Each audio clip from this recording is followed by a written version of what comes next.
이런 생각을 해봤습니다. 내 주변에는 감사의 환경이 얼마나 조성되어 있는가. 쉽게 얘기하면 그게요. 내 주변에는 감사하는 사람들이 얼마나 있을까. 반대로 내 주변에는 불평하는 사람들이 얼마나 있을까. 왜 그렇잖아요. 사람 만나보면 이 사람 항상 투덜투덜하는 투덜이야. 근데 어떤 사람 이렇게 만나면 항상 감사하고 싱글벙글하고 고맙습니다. 왠지 에너지를 느낀다라고 하잖아요.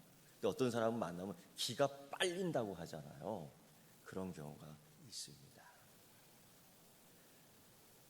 주변 환경을 보면 우리의 이 산업 구조가 참 이렇게 변해가고 있죠. 1차 산업, 농경사회 생활 속에서 자꾸만 서비스 산업으로 가다 보니까 우리가 하늘을 바라보고 하나님을 바라볼 수밖에 없는 환경에서 하나님의 관계 속에서 일어나는 인생보다는 이 사람의 관계 속에서 자꾸 이루어지는 일들을 경험하게 됩니다. 그러다 보니 하나님을 잊어버려. 그러다 보니 하나님의 은혜를 자꾸 망각할 때가 많고 사람에게 집중하고 사람의 관계를 굉장히 중요시하는 주변 환경이 되어버렸습니다. 그러다 보니 감사를 까먹는 겁니다. 감사를 모르는 겁니다. 예를 들어 농사를 짓던 이 시대에 농사 1차 산업이 많이 있었던 그 시대에는 하늘의 이른 비와 늦은 비가 시간을 딱딱 맞춰서 내려주는데 알곡이 자라는 연근은 결실하게 되는 그 시간까지 우리가 하나님의 은혜와 하나님의 도우심과 하나님의 사랑을 느끼지 않을 수 없습니다. 피곤한 몸이지요. 농기구가 비료가 적당하지 않은 때 온 몸으로 땅을 일구지만은 그때도 그거예요. 감사합니다. 그럴 수밖에 없는 환경이에요. 대표적으로 이삭의 경우를 보십시오. 그가 아빠를 따라다니던 이동 목축을 이제는 정리하면서 정착 생활을 하고 제일 먼저 시행했던 일이 뭐였냐면 농사 짓는 거였습니다. 당연하지요. 근데 창세기 말씀을 읽다 보면은 그 이삭이 농사 지을 때 그의 100배의 결실을 했다라는 거예요. 그 땅에 농사 짓던 사람들이 꽤 있었습니다. 이삭보다 농사 짓는 기술이 월등했던 사람들이 꽤 있었습니다. 그런데 다 이삭보다 못해요. 그 빈 공간 사이에 우리가 이해할 수 있는 것 하나님의 은혜입니다. 그 공간에만 그 사람의 손길을 닿는 그곳에만 100배의 결실이 있었던 거예요. 그러니 여러분 그런 걸 보면서 이삭은 하나님께 감사합니다. 아버지가 했던 제단을 그 아들이 물려받으며 싸우며 하나님께 감사하는 습관을 이어받습니다. 그게 경건의 훈련과 능력입니다. 반면에 아브라함과 같이 지냈던 그 조카 롯을 봅니다. 그는 1차 산업을 버리고 6차 산업과 다른 경제 활동을 하는 소돔성으로 이주를 해요. 그러면서 이 한마디 하지요. 야, 에덴 동산 같다. 눈이 삔 겁니다. 소돔성을 에덴 같다라고 말한 거는 이건 미친 겁니다. 제정신이 아니죠. 그래서 그런지요. 그의 삶을 보면은 감사했던 삶이 없어요. 하나님 말씀을 따르는 삶을 찾아볼 수가 없어요. 그 성에서 사위를 구해서 결혼시키죠. 그리고 집안이 제대로 된 집안으로 성장하지 못하고 몰락하게 됩니다. 이 감사를 살피지 못하기 때문이에요. 주변 환경이 그렇습니다. 물론 남 탓하는 건 아니지만은 살펴볼 필요가 있는 거예요. 오늘은 우리 교회뿐 아니라 한국 교회가 맥주 감사 주의를 지키고 있습니다. 이스라엘 이 절기 유래에 따라 우리가 따르고 있지만은 시기적으로 절기적으로 날짜가 잘 맞지는 않지만은 저는 이러한 의미를 둡니다. 2019년도 반년 동안 하나님 은혜로 살았습니다. 감사합니다. 이제 반년 남은 앞으로의 인생 하나님 개입해 주시고 하나님 강권해 주시고 하나님 인도해 주시고 하나님 잡아 이끌어 주실 줄 믿습니다. 감사합니다. 우리가 이 예배를 드리는 겁니다. 그런 감사하는 사람이 됨으로써 우리 못지않게 감사했던 성경 나오는 인물 하나가 있는데 바로 다윗입니다. 그가 얼마나 감사 생활을 잘 했는지요. 그가 왕이 되어서 감사합니다. 부자가 되어서 감사합니다. 승리해서 감사합니다. 뭐 그런 것도 있겠지만은 그것 때문에만 감사했다? 오해입니다. 그는 인생의 모든 삶 속에서 나를 이끄시는 하나님 감사합니다. 그래서 행복했던 겁니다. 우리가 할 수 있는 것, 우리의 몫은 무엇인가? 감사하는 겁니다. 그걸 다윗이 참 잘했습니다. 아프리카에서 살고 있는 이 마찌족에 대한 이야기입니다. 그들의 언어 의미를 보면 참 재미있는 것들이 많이 있는데요. 그들은 이렇게 인사합니다. 감사합니다. 이 뜻이 의미가 깊습니다. 그 의미, 감사하다는 말은 내 머리를 땅속에 확 쳐박는 겁니다. 내 머리를 땅에다 확 박는 겁니다. 그런 뜻이 있어요. 다른 사람의 은혜에 대한 최고의 예의를 표할 때에 자기 머리를 땅에 닿기까지 숙이기 때문입니다. 반대로 감사하지 않는다, 은혜를 모른다라는 의미는 여러분 놀라지 마십시오. 이게 우리나라 뜻하고 비슷해. 입 싹 닦아버린다. 이 뭐예요? 좀 더 심하게 얘기하면 이렇게 표현할까요? 주둥이를 꽉 닦아버린다. 입 닦는다는 거예요. 감사하지 모르고 남의 은혜를 모르고 시치미를 딱 뗀다라는 의미입니다. 예수님께 고침받은 10명의 문둥병자 한 가운데에 9명이 입을 싹 닦잖아요. 정말 평생에 그렇게 살 수밖에 없었던 사람들, 평생에 그렇게 죽을 수밖에 없었던 그 사람들을, 그 인생을 바꿔줬는데 감사하지 않아요. 그런 가운데에 시편 30편을 보면은 하나님 은혜에 감사하는 다윗을 보게 됩니다. 그가 어떻게 감사를 했는가? 어떤 상황에서 감사를 했는가? 어떤 이유에서 감사를 하게 됐는가?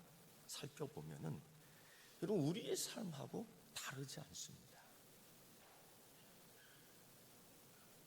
우리의 삶하고 다르지 않습니다. 그런데 그 감사가 우리보다 많이 나와요. 우리가 그거를 따라가야 될 줄 믿습니다. 그 신앙을 배워가야 될 줄 믿습니다. 살펴보면 첫째, 다윗은 자기 삶에 어려울 때마다 감사했습니다. 위기에서 구해주시는 하나님, 원수들에게서 구해주시는 그 하나님께 감사드렸습니다. 1절부터 3절의 말씀을 보면은 다윗의 이 입술 고백에 그런 얘기가 많아요. 내 원수들, 내가 병들었을 때 고쳐주시고, 심했을 때는 내가 지옥에 빠져드는 듯한, 더 심했을 때는 내가 죽어 무덤에 들어간 듯한 그러나 하나님께서 나를 그때마다 구해주셨다. 감사합니다. 당연하지요. 당연하지요. 근데 이래도 감사 안 할 때가 있습니다. 다윗이 그렇게 얘기합니다. 사망의 음침한 골짜기를 다닐지라도 그가 찬양을 하며 감사를 하는데 사망의 음침한 골짜기라는 환경은 어떤 것입니까? 굶주림. 다윗이 먹을 것이 없어서 굶주렸어요. 정말 그 위기에서 어떻게 살아날 수 있을까 생각해낸 방법이 미친 짓을 하는 방법이었어요. 침을 흘리며 사람들은 그를 보며 조롱합니다. 내 인생에 이럴 때가 있었어요. 사람들이 손가락질하며 조롱할 때가 있었어요. 그런데 그럼에도 불구하고 하나님은 나를 수월에 빠지지 않게 하고, 그럼에도 불구하고 하나님은 나를 무덤으로 내려가지 않게 하셨어요. 하나님 나를 구해 주셨어요. 감사합니다. 인생 대부분을 쫓기는 삶을 살았습니다. 왕이 되어서도 쫓기는 경험은 여전했습니다. 왕이 되어 호화호식했을까요? 밤잠을 이루지 못하는 고민에 빠져 있을 때가 많았습니다. 시험은 여전히 득실득실 됐습니다. 피곤했습니다. 남들은 골리앗을 무찔렀다고, 심지어 사람들이 이렇게 노래합니다. 사울은 천천히요, 다윗은 만만히요. 인기가 올라갑니다. 갑자기 왕의 사위가 되었다고, 운수 대통 대박 났다고 얘기합니다. 그러나 날벼락 맞은 것입니다. 그때부터 다윗의 인생은 쫓김과 굶주림과 목마름의 연속이었습니다. 오죽했으면 내 원수들이 나를 둘러싸 있습니다. 오죽했으면 나를 고쳐주시옵소서. 오죽했으면 내가 지옥에 들어간 것 같은, 오죽했으면 내가 무덤에 들어갑니다라고 표현을 했겠습니까? 그런데 다윗은 그때마다 구해주시는 하나님 경험하며 감사를 잊지 못해요. 여러분, 내 주변의 감사 환경을 살펴보십시오. 가만히 보니 그 원수 때문에 감사할 수 있고요, 그 무덤 같은 상황 때문에 내가 감사할 수 있고요, 수월처럼 목마름처럼 굶주림처럼 인간 말종으로부터 당하는 그 모든 천박한 모습 속에서도 다윗은 그때마다 도우시는 하나님을 보며 감사했던 거예요. 여러분, 우리에게는 수많은 질병, 사고의 위험 속에서도 오늘까지 살아왔습니다.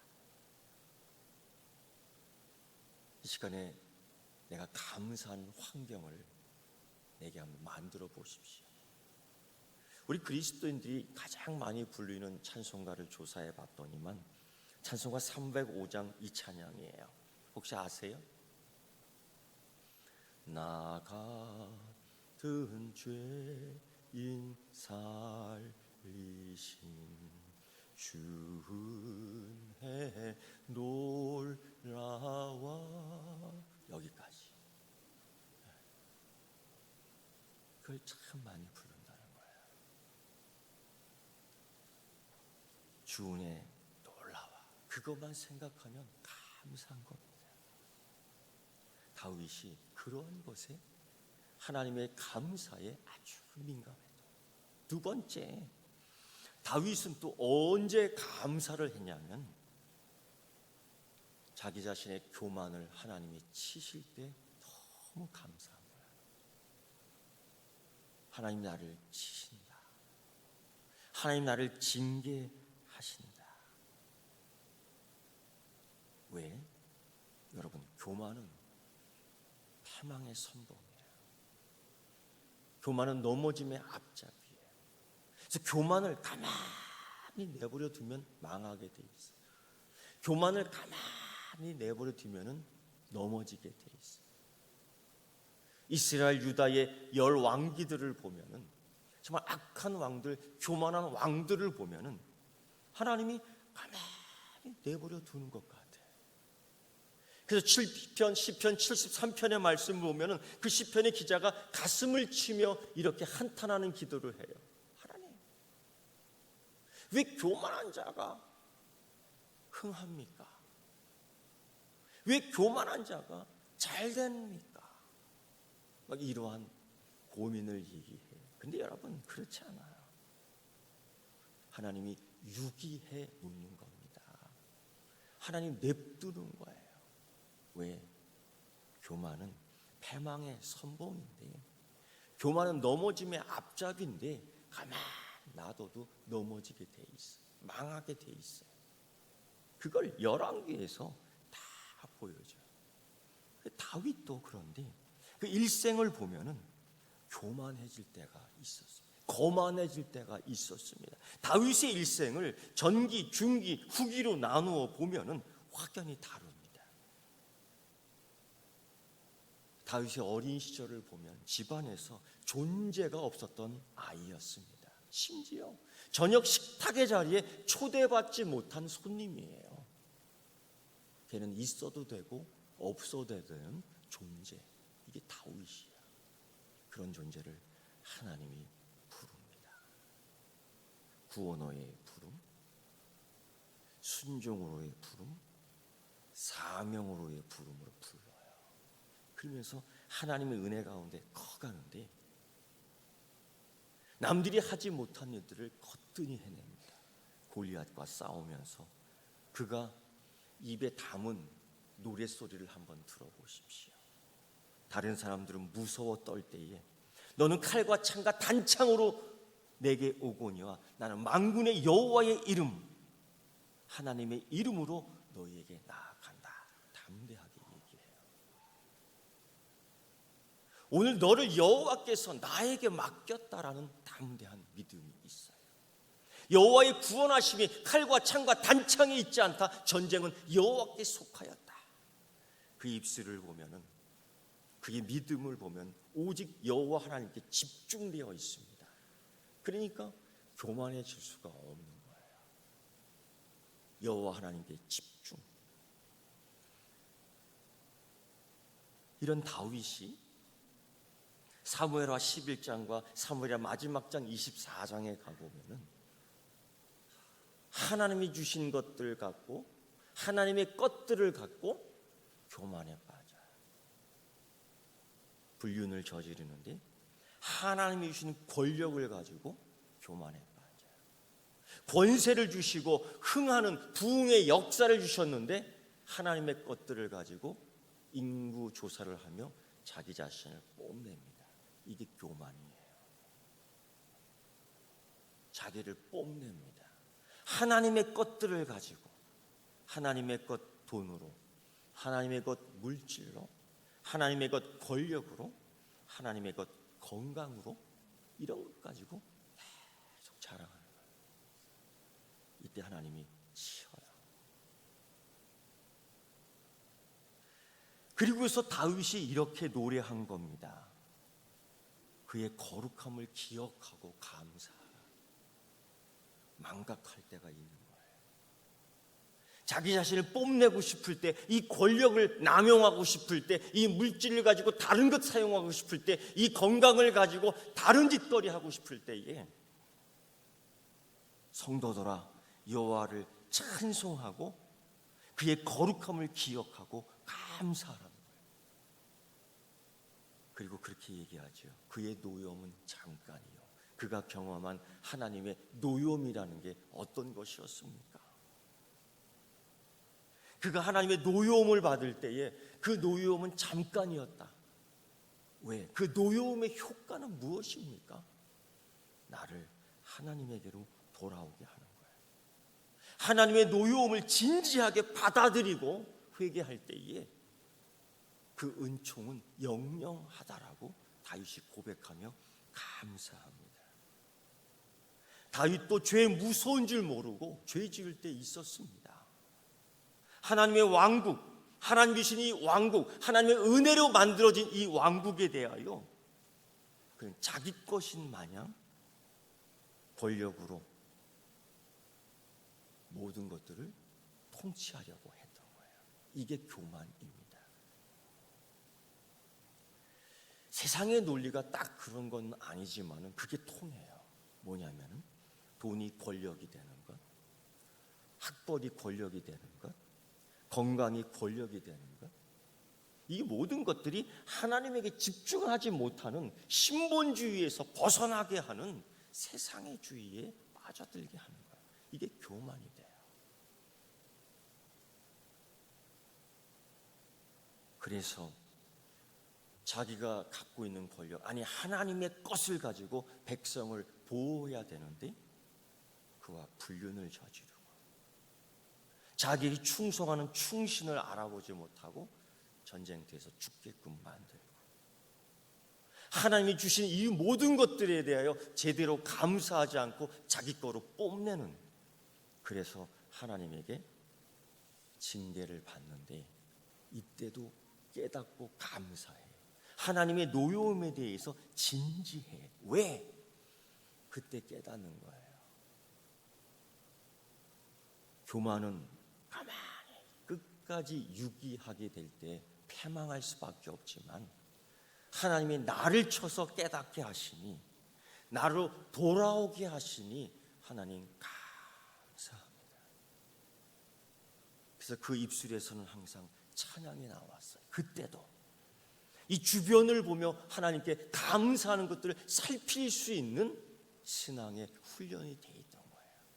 그래서 시편 103편 보면 다윗은 이런 노래를 부르며 사람들로 하여금 따라오게 합니다. 이런 찬양이에요. 여러분 들어보셨을 겁니다. 찬양하라 내 영혼아, 찬양하라 내 영혼아, 온 마음과 정성 다하여 주 찬양하라. 다윗이 이 찬양을 작사하고 작곡은 안 했던 것 같아요. 그걸 따라 부르게 했던 거예요. 근데 여러분 잘 안 따라하네요. 하나님을 찬양하라, 감사하라. 여러분 많은 사람들이 이런 얘기합니다. 성공하면 감사하겠습니다. 성공하면 감사하겠습니다.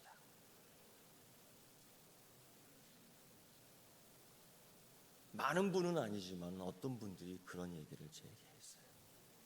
저의 반응은 항상 똑같습니다. 지금부터 감사하세요. 성공하면 그때 가서 감사하겠습니다라고 그래요.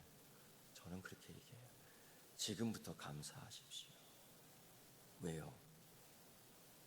여러분 성공이라는 단어는 위험한 단어입니다. 성공의 때라는 것은 위험한 때입니다. 성공했을 때에 가장 넘어지기가 쉽기 때문이에요. 왜? 성공하면 대부분이 교만해지고 하나님을 등지는 사람들이 참 많다는 것입니다. 형통할 때 너무도 쉽게 하나님의 은혜를 잊어버린다는 겁니다. 조그만 구멍 하나 때문에 댐이 무너지는 것처럼 성공 위험한 단어예요. 성공 위험한 때예요. 그래서 여러분 지금부터 감사하는 것이 좋습니다. 그때 가서 감사하겠다? 아니요. 결코 그런 환경이 주어지지 않아요.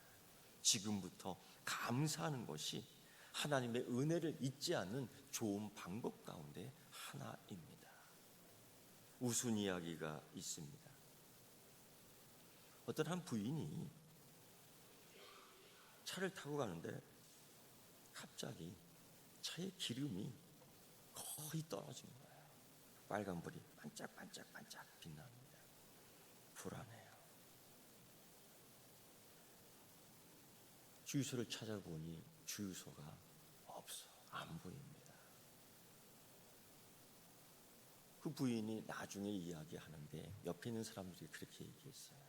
아유, 기름이 떨어져서 얼마나 감사한지 몰라요. 보통 왜 이렇게 주유소가 없는 거야? 투덜투덜투덜. 기름이 떨어졌는데 감사하다고요? 보통 우리의 상식으로는 뭐 이런 동네가 다 있어. 뭐 이런 교회가 다 있어. 이 교회 들어오면서 투덜투덜투덜. 오늘 3.1교회는 안 그랬죠? 맨날 비만 와. 투덜투덜투덜. 안 그랬죠? 아우 축축하고 덥다. 안 그랬죠? 네. 할렐루야. 이 차를 몰고 가다 기름 떨어진 이 부인이 감사했다는 거예요. 주변 사람들이 물어보면 뭐가 그렇게 감사해요? 제 얘기 좀 들어보세요. 어젯밤에 그런 일이 있었습니다. 어젯밤에 제 차를 도둑 맞았잖아요. 도둑 맞았어요. 내 차 말고 이 아줌마 차 도둑 맞았잖아요. 근데 이 도둑분이 차를 몰고 가다가 그만 30m 정도 끌고 갔나요? 그것도 버려두고 그냥 가버렸어요. 왜? 기름이 없었던 거야. 감사했다는 거 아니에요. 근데 그 전부터 감사합니다. 기름이 떨어졌네. 하나님의 뜻이 있겠죠. 열심히 주유소 찾아보겠습니다. 그리고 나서 그 다음날 차를 찾으러 다니다가 주유소 또 발견하고 기름을 넣고 왔다는 거예요. 감사의 환경 참 중요합니다. 세 번째, 다윗은 그렇게 감사했습니다. 기도에 응답해 주시는 하나님. 그럼에도 불구하고 응답해 주시는 하나님. 다윗은 이렇게 고백합니다. 하나님, 내가 무덤에 내려가는데, 내가 이제 죽게 되었는데 이게 하나님께 무슨 유익이 있을까요? 하나님, 내가 좀 더 살아서 하나님을 자랑하면 안 되겠습니까? 하나님, 내게 은혜를 베풀어 주십시오. 하나님, 내가 지금 너무나 슬픈데 이 슬픔이 변해서 춤이 되게 하시고 내 이 더러운 베옷 벗겨주시고 기쁨으로 띠를 띄울 수 있게끔 해주십시오. 이렇게 기도를 할 때에 하나님이 맞장구 쳐주신다 이겁니다. 할렐루야. 공허한 기도가 아니라 하나님이 맞장구 쳐주시는 응답을 해주시는데, 이때마다 다윗이 참 오뚜기처럼 일어나는 거예요. 여러분, 다윗이 성격이 끈질겨서 성공한 게 아닙니다. 다윗이 감각이 무뎌서 속이 너무 편해서 그 원수들을 능히 이긴 것이 아닙니다. 그때마다 하나님이 응답해 주신 거예요. 그때마다 이 어려움, 이 무거움, 이 굶주림, 이 목마름, 이 피곤함 가지고 기도할 때에 하나님이 시원한 응답을 해 주신 겁니다. 다윗이 이거에 대해 감사해요. 하나님, 나를 오늘 이곳까지 인도하신 하나님 감사합니다. 여러분 인생에 이게 다 남는 거예요. 저도 왜 제주까지 내려와서 목회를 하느냐? 제가 대학생활 시절에 선교사가 꿈이 있어서 이 제주도 거지전도 여행을 왔어요.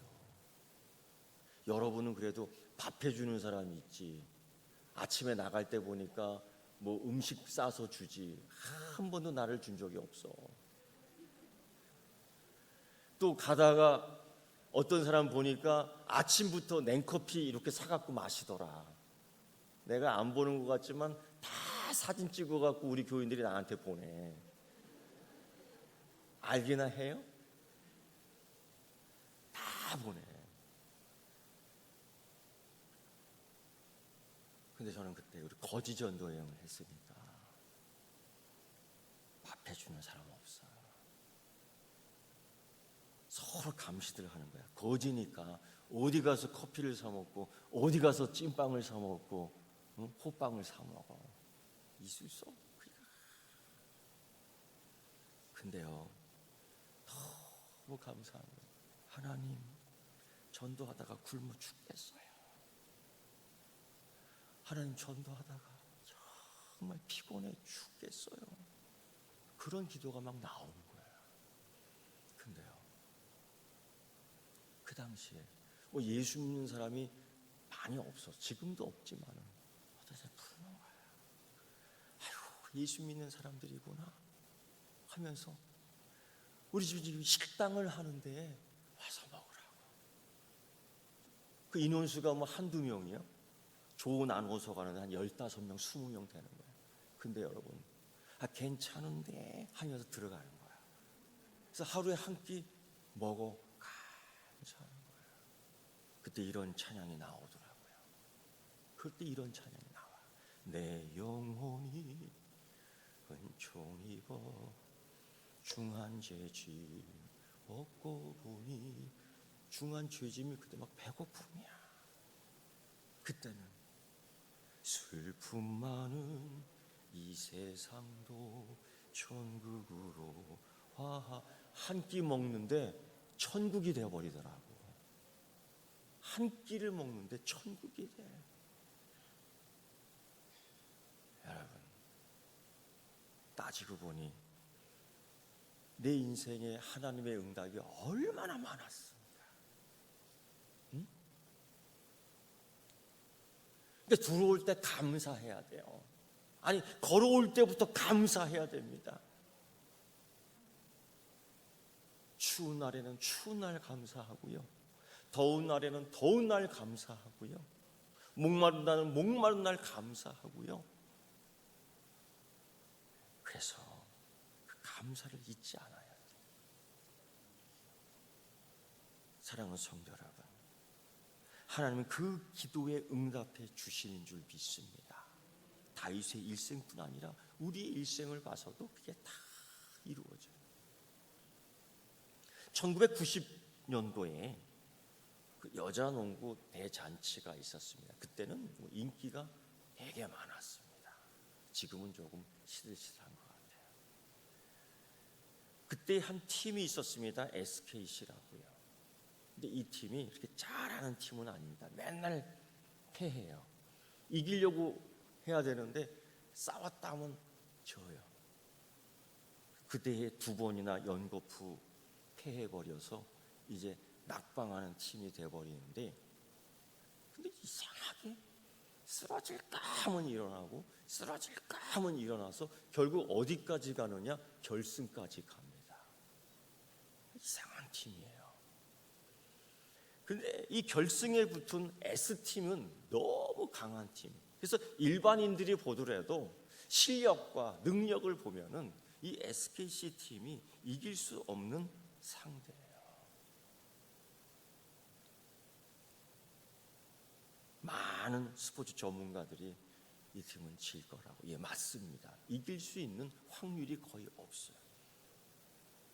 이 SKC 마지막 이 농구팀 선수들 5명이 너무 마음이 불안한 거예요.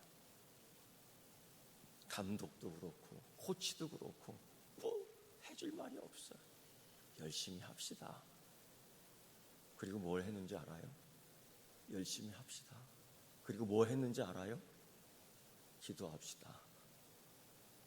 파이팅 합시다가 아니야. 기도합시다. 이들 선수 5명이 다 하나님께 기도하는 선수였어요. 더 놀라운 건 뭔지 아십니까? 감독도 기도하는 사람이고 코치도 기도하는 사람인데, 코치가 선수들 데리고 제자 선경 공부하는 거예요. 기가 막히게. 그러니까 실력이 안 늘어. 그리고서 여기까지 왔는데 어떻게 선수들 마음이 불안해요. 그때 부른 찬송이 뭔지 아십니까? 그들의 뒷이야기를 보면 그때 이 찬송을 했대요. 바로 경기 나가기 전에. 내 영혼이 은총 입어 중한 죄짐 벗고 보니 슬픔 많은 이 세상도 천국으로 와도다. 할렐루야 찬양하세. 내 모든 죄 사함받고 주 예수와 동행하니 그 어디나 하늘나라. 아멘.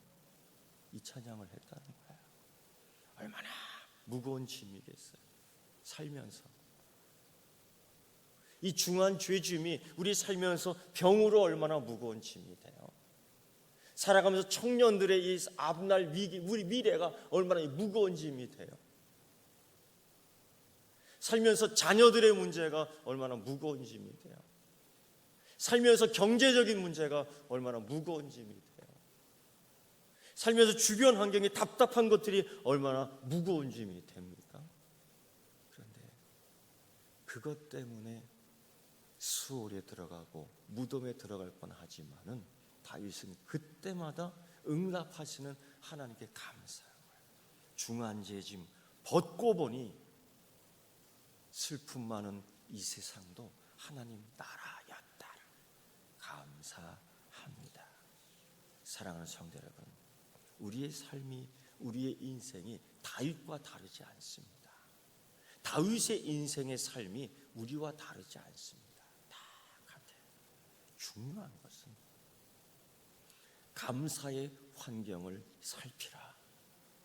그리고 감사하라. 사도 바울은 더 나아가 이렇게 얘기하지요. 항상 감사하라는 거예요. 이유가 있습니다. 왜? 하나님이 항상 우리 곁에 계시기 때문입니다. 기도하겠습니다. 하나님, 이럴 때일수록 감사를 살펴보니 하나님이 거기 계셨습니다. 이럴 때일수록 항상 감사하라는 말씀을 보니 그때 하나님이 하셨습니다. 그 일들을 이제 깨닫게 하시고 항상 감사하는 주의 자녀들 되게 하여 주시옵소서. 예수님의 이름으로 기도드리옵나이다.